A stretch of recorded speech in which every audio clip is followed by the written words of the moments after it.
विराट कोहली के 9वें आईपीएल शतक की बदौलत आरसीबी ने केकेआर को डिमोलिश कर दिया।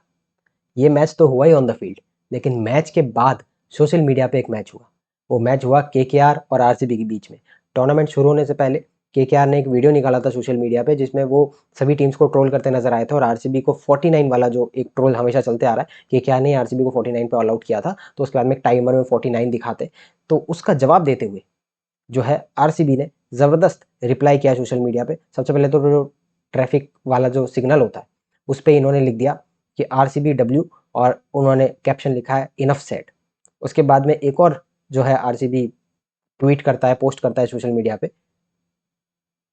जहाँ पे नज़र आता है कि आरसीबी का शेर है और कोलकाता नाइट्स यानी कि योद्धा, तो उनके जितने भी अस्त्र शस्त्र हैं, हेलमेट है, सब जमीन पे पड़े नजर आते हैं और जंगल के अंदर सिर्फ शेर है वो सर्वाइव करता नजर आता है। इसका कैप्शन भी आप इस तरीके से देखोगे कि भाई जो तुम्हारी राइवलरी की बातें होती है ना, वो कोई राइवलरी रह नहीं गई है। आरसीबी की बहुत तगड़ी पिछले कुछ सालों में जो है वो डोमिनेशन रही है, और अगले साल जब भी आओ तो कुछ अस्त्र शस्त्र लेके आना, क्योंकि अभी जो तुम्हारे करंट मामला है वो कुछ ठीक है नहीं, हम तुम पे डोमिनेट कर रहे हैं। तो ये जो है सोशल मीडिया आप अक्सर आरसीबी को करता हुआ नहीं देखते हो।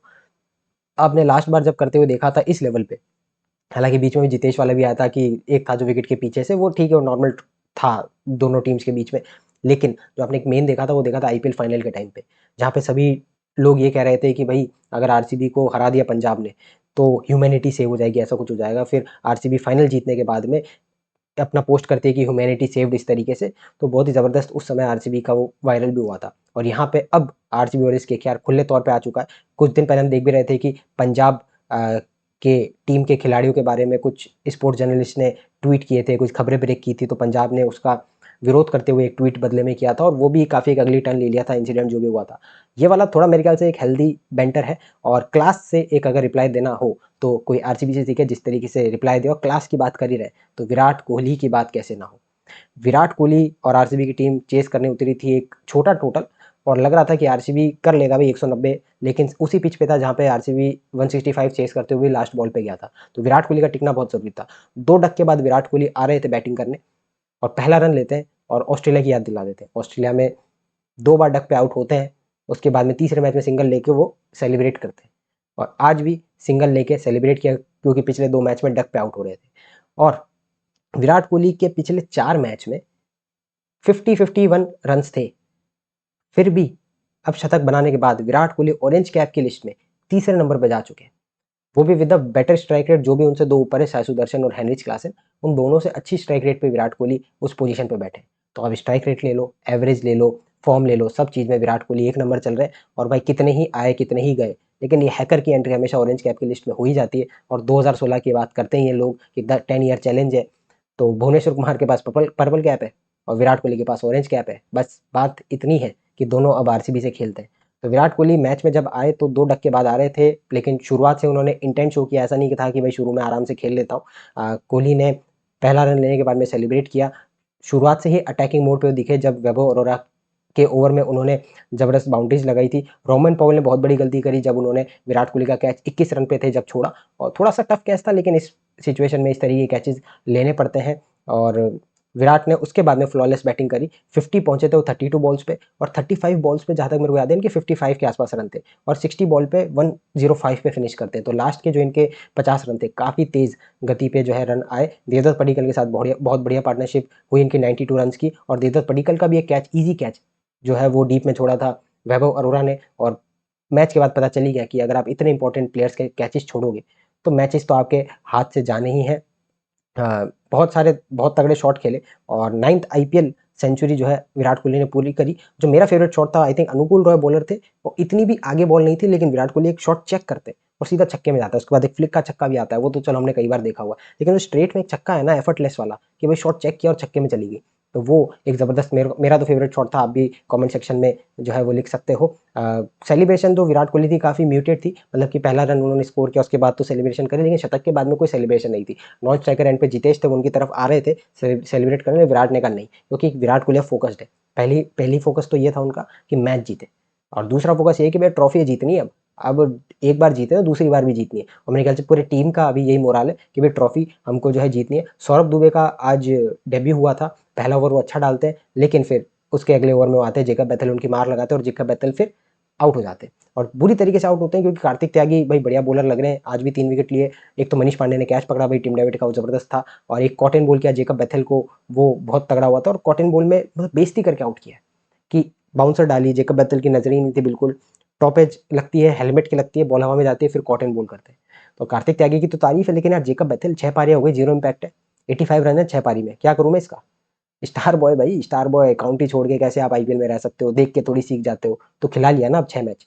मेरे ख्याल से फिल शॉट जब भी फिट होंगे, मेरे ख्याल से डायरेक्टली उनको प्लेइंग 11 में ला दिया जाएगा। सुनील नरेन इकोनॉमिकल थे, काफ़ी टाइम से वो बॉलिंग कर रहे हैं। इस वाले आईपीएल में जब से खासतौर से केकेआर ने जीतना शुरू किया था पिछले 4-5 मैचेस, तो उसमें सुनील नरेन की इकोनॉमिक गेंदबाजी हो रही थी। विकेट भले उनको उतने नहीं मिल रहे थे, लेकिन इकोनॉमिकल वो रह रहे थे, तो आरसीबी के खिलाफ भी उनका सेम था। रजत पाटीदार ने एक बॉल पे छक्का मारा, अगली बॉल पे वो आउट भी होगा, रजत पाटीदार देख रहे थे मैं जल्दी मैच फिनिश कर दूं, तो उस चक्कर में शॉट मारने के चक्कर में वो आउट हो गए। फील्डिंग पुअर थी। ओवरऑल अगर आप बात करो केकेआर की, और 2 कैच अगर आप ड्रॉप करोगे, तो भाई आप विराट कोहली और आरसीबी के खिलाफ मैच जीतना तो डिजर्व नहीं कर सकते।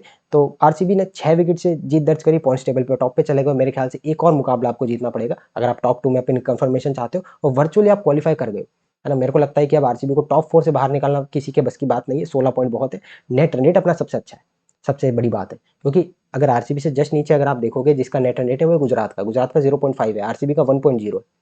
तो अपना नेट रन रेट जो है, बहुत ही बड़ी कोई अगर हार आती है तो अपना उनके नीचे जा सकता है, तो नेट रन रेट का अपने पास एडवांटेज है। आप एसआरएच या पंजाब किसी एक को हराओ, और फिर आपके टॉप 2 में एंट्री एकदम पक्की है। फाइनल में जाने के 2 चांसेस मिलेंगे, और अहमदाबाद जहाँ आपने पिछले साल टाइटल जीता था, वहाँ पे अपना टाइटल डिफेंड करने का, हालांकि मोवा एंडी फ्लावर कहते हैं हम टाइटल डिफेंड नहीं करें, हम अटैकिंग चैंपियन, हम डिफेंडिंग चैंपियन नहीं। देवदत्त पडिक्कल की तारीफ होगी, 7 चौके मारे भाई उन्होंने, 39 रन की उन्होंने पार्टनरशिप लगाई विराट कोहली के साथ, 92 रन की वो जो पार्टनरशिप थी, 39 उसमें से देवदत्त पडिक्कल के थे, बढ़िया वो लगे, और बैटिंग में और किसी की जरूरत पड़ी नहीं। जितेश शर्मा आए लास्ट में, थोड़े से अनकंफर्टेबल लगे, लेकिन लास्ट बॉल पे चौका मारा, जो मैच जीता भी आरसीबी, तो वहाँ पे थोड़ा उनको कॉन्फिडेंस मिला होगा, लेकिन मेरे को लगता है कि थोड़ा और इंप्रूवमेंट की जरूरत है। वैभव अरोरा ने 4 ओवर में 48 दिए, और कोइंसिडेंटली आरसीबी के लिए भी जो वन डाउन, मतलब जो दूसरा ओवर डालने बॉलर आए थे वो थे जेकब डफी, उन्होंने भी 4 ओवर में 48 दिए, एक भी विकेट नहीं लिया। तो काफ़ी आइडेंटिकल इनके स्टैट्स देखने को मिले। भुवनेश्वर कुमार हमेशा की तरह जो है वो आपके लिए एक डिफरेंस मेकर साबित हो रहे, 4 ओवर 34 रन, एक विकेट भी किसका, फिन एलन का। उन्होंने जेकब डफी को दूसरे ओवर में पिटाई लगाई, तीसरे ओवर में आते हैं भुवनेश्वर, तुरंत विकेट ले लेते, डेथ के अंदर जबरदस्त गेंदबाजी, जॉस हेजलवुड बढ़िया गेंदबाजी, 4 ओवर 35 रन, एक विकेट, और एक विकेट भी वो लेते हैं रहाणे का, कॉटन बॉल करते हैं रहाणे को, और गेंद हवा में जाती है, छोटी बॉल होती है, और इजी कैच पकड़ते हैं। तो 2 विकेट आरसीबी पावर प्ले में लेता है, लेकिन फिर पार्टनरशिप बनती है वहाँ पे कैम ग्रीन और अंगक्रिश रघुवंशी की 68 रन की, लेकिन बहुत स्लो पार्टनरशिप मैं कहूँगा।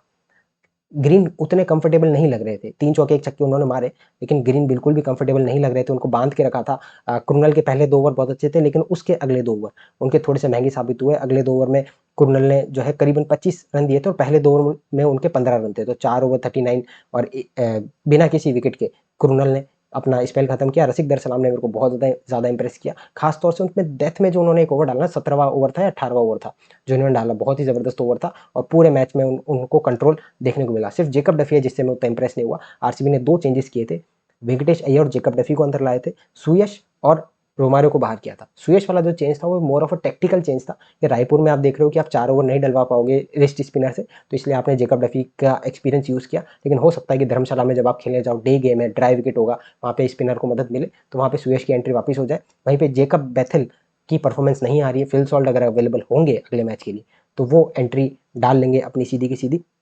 लेकिन all in all RCB 6 wicket से जीता, विराट कोहली की सेंचुरी है, RCB top of the table चला गया। आरसीबी ने ट्रोल भी कर दिया कि केकेआर को लगे हाथों, तो मेरे ख्याल से एक परफेक्ट डे आरसीबी के लिए फील्ड पे था। और होम रिकॉर्ड की अगर बात करूँ, तो आरसीबी का परफेक्ट होम रिकॉर्ड होते होते रह गया बस। दिल्ली से अपन वो जो ग्रीन गेम हारे थे होम पे, डे गेम था जो, जिसमें फिल सॉल्ट ने 50 मारा था, लेकिन फिर अपना बैटिंग कोलैप्स हुआ था, और लास्ट ओवर में रोमारियो शेफर्ड ने 15 रन डिफेंड नहीं कर पाए थे। उस मैच के अलावा आरसीबी सारे के सारे होम गेम इस साल जीती है। रायपुर के बारे में भले भी कुछ भी कह दो, मैच रात को 12:30 बजे खत्म हुआ है, रात को 3 बजे मैं वीडियो रिकॉर्ड कर रहा हूँ, तो है ना, लेट हो गया काफ़ी, 75 to 80 मिनट जो है मैच लेट स्टार्ट हुआ, जो भी आइडियल टाइम होता है मैच स्टार्ट होने का उसके बाद में, लेकिन यार वर्थ इट था। विराट कोहली का शतक देखने को मिल जाए तो भाई उसके लिए तो हम कितना भी इंतजार करने को तैयार है। आप कमेंट सेक्शन में लिख दो कि आरसीबी की बेस्ट प्लेइंग 11 थी ये, या फिर आरसीबी में और भी बदलाव की यहाँ पे ज़रूरत है। मुझे लगता है सुयश टीम में आएंगे, जेकब डफी बाहर जाएंगे, लेकिन सबसे बड़ी बात, क्या आरसीबी 3 ओवरसीज प्लेयर के साथ खेलने के लिए तैयार है, यहाँ रिप्लेसमेंट साइन कर सकता है। फिल सॉल्ट अगले मैच में आएंगे नहीं आएंगे उस पर अपडेट देखते हैं भाई, आने वाले दिन में मिल जाएगी। तो मिलते हैं आपसे अगली वीडियो में। टॉप ऑफ द टेबल के साथ ही। तब तक के लिए गुड बाय और जय हिंद।